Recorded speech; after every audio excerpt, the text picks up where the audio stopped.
వి cardiac multi speciality hospital star శ్రేణి limited లో సభ్యత్వం పొందండి. మీకు చేసుకునే పొదుపుపై అత్యధిక వడ్డీ పొందండి. మీ గోల్డ్ పై అత్యధిక విలువ.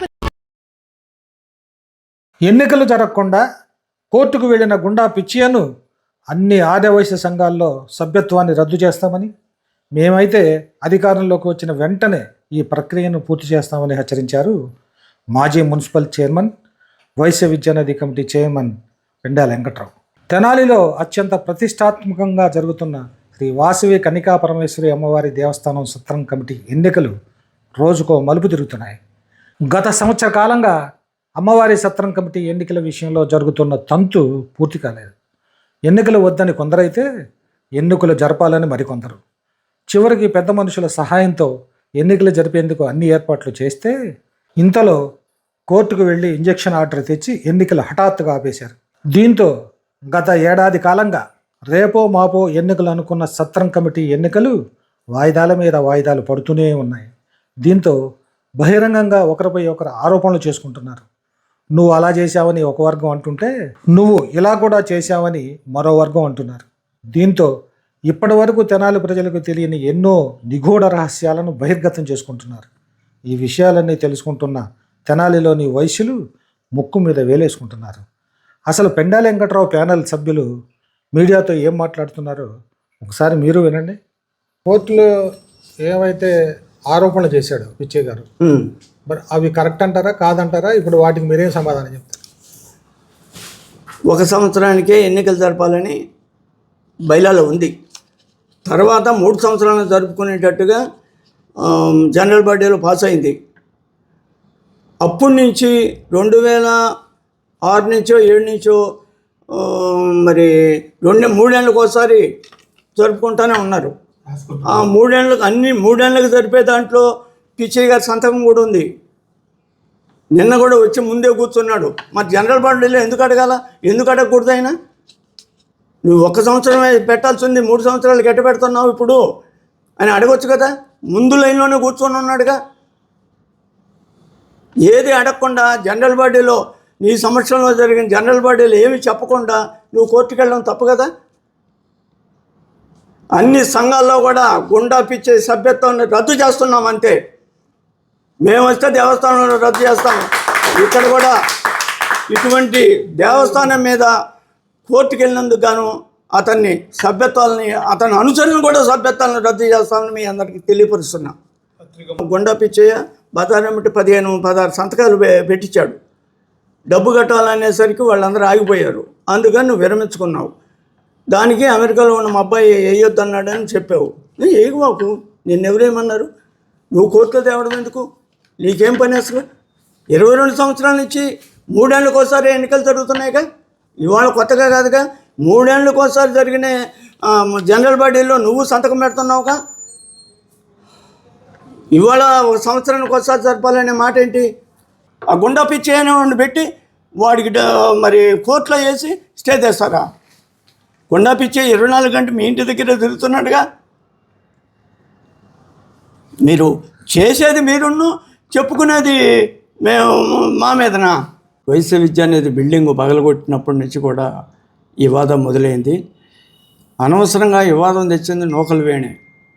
రౌడీలను తీసుకొచ్చి పగలగొట్టించి రాజాగారి దగ్గరికి వెళ్ళి 70,000 కాడికి నెలకి ఇస్తామని చెప్పి మళ్ళీ వెనక్కి తిరిగింది కూడా నూకల వేణి. అయితే తర్వాత కోర్టుకు వెళ్ళాం. మా మీద అందరి మీద SC ST కేసు పెట్టాడు. సరే ఈ కేసులు పాడలేదు కూడా పెద్దోళ్ళు ఉండి ఎందుకు ఈ కేసులు అన్నీ మీరు ఎత్తేసుకోండి, వాళ్ళు ఎత్తేసుకుంటారంటే ఎత్తేసాం. అయిపోయింది. 13/4/25 మరి జనరల్ బాడీ వేశారు. అందరిని రమ్మన్నారు. అంతా బయటకు వచ్చి నిలబడ్డారు 400 మంది. మరి ఆ DSPకి ఏం చేశారో ఏమో మాకు మాట్లాడి ఇవాళ వద్దులే వాయిదేయండి అని అన్నారు. సరే కనీసం కళ్యాణ మండపం తాళం తీసి పైన కూర్చోమనడానికి కూడా వీలు లేకుండా తాళాలు వేసుకొని వాళ్ళు వెళ్ళిపోయి హైకోర్టుకి వెళ్ళింది ఎవరు? దేవస్థానం వాళ్ళు వెళ్ళారా? మేము వెళ్ళామా హైకోర్టుకి? హైకోర్టుకి వెళ్ళారు. హైకోర్టుకి వెళ్ళి హైకోర్టులో ఉంది కాబట్టి దాన్ని గురించి ఇప్పుడు మాట్లాడదు లేదని కొన్నాళ్ళు ఆపారు. తర్వాత మళ్ళీ జనరల్ బాడీ వేశారు. అప్పుడు హైకోర్టుకి వెళ్ళారు. నిన్న 26వ తారీఖు ఎలక్షన్ని జనరల్ బాడీలో చేసిన తర్వాత కూడా మళ్ళీ హైకోర్టు జిల్లా కోర్టుకి వెళ్ళి అక్కడ స్టే తెచ్చారు. ఇవన్నీ చేస్తున్నది ఎవరు? రోసయ్య గారు అడుగు జాడల్లో నడుస్తున్నాము, మేమంతా పెద్ద మనుషులు అని చెప్పుకుంటూ ఉండ ఆయన. రోసయ్య గారు చెప్పాడా 22 సంవత్సరాలు ఎన్నికలు పెట్టకుండా ఉండమని? అకౌంట్స్ చూపించొద్దని రోసయ్య గారు చెప్పాడా మీకు?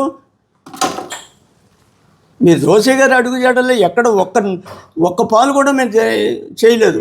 నువ్వు సంవత్సరం నుంచి అమెరికాలో ఉండి మన దేవస్థానానికి రాకుండా ఉంటే ఎవరు అక్కడ పరిపాలన చేసేది? నూకల భాస్కర్ రావును విశ్వేశ్వరరావా? వాళ్ళు రాత్రులు ఏం చేస్తున్నారో తెలుసా మీకు? ఇవన్నీ బయట పెడితే మీరంతా తలకాయ ఉంచుకోవాల్సి వస్తుంది. మీరు ఇంకనైనా సరైన పద్ధతిలో దీన్ని ఈ దేవస్థానాన్ని నడిపితే నడపండి, లేకపోతే మీ చేత కాకపోతే వదిలేయండి.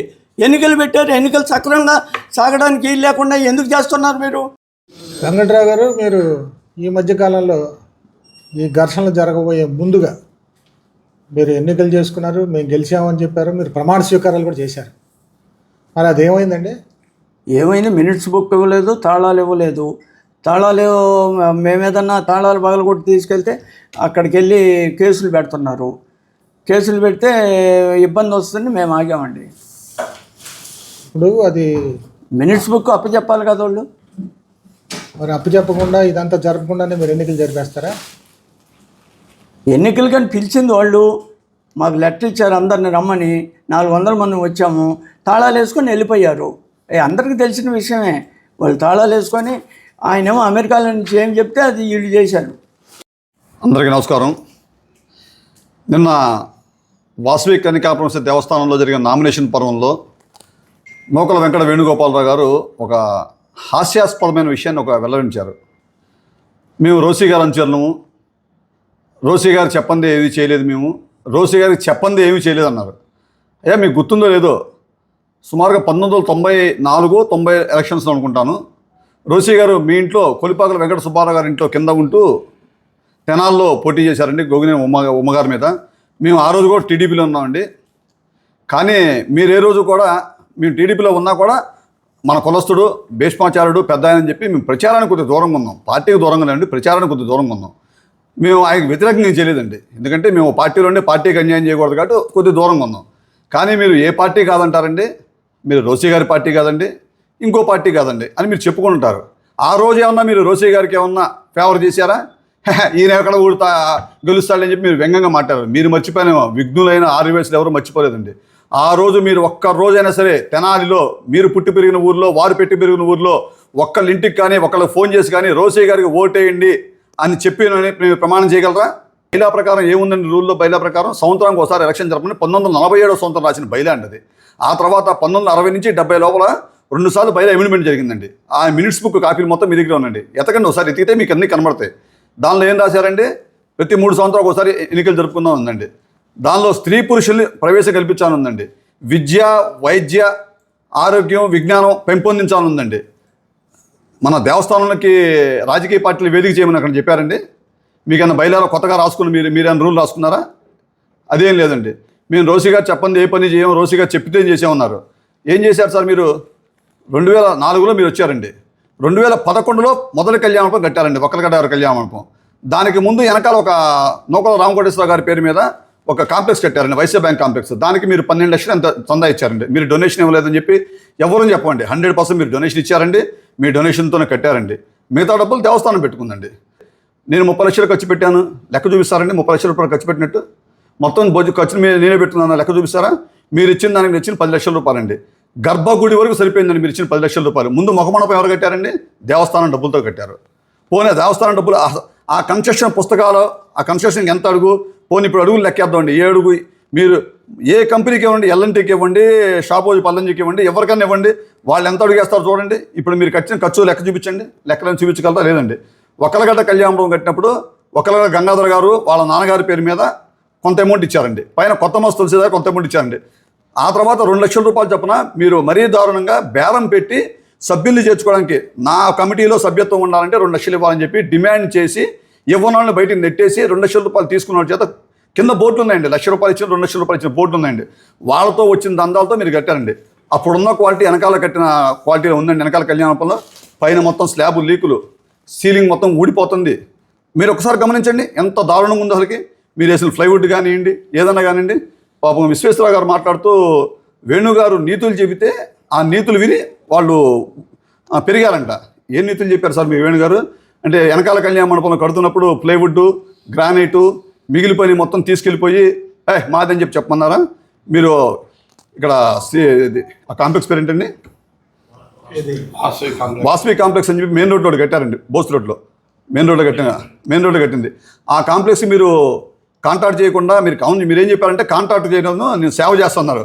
కాంట్రాక్ట్ చేస్తే అడిగి ఎంత తీసుకోవాలి, దానిలో వచ్చే లాభం వస్తుంది. ఇలా సేవ చేస్తే ఎంతైనా తినచ్చు కదా.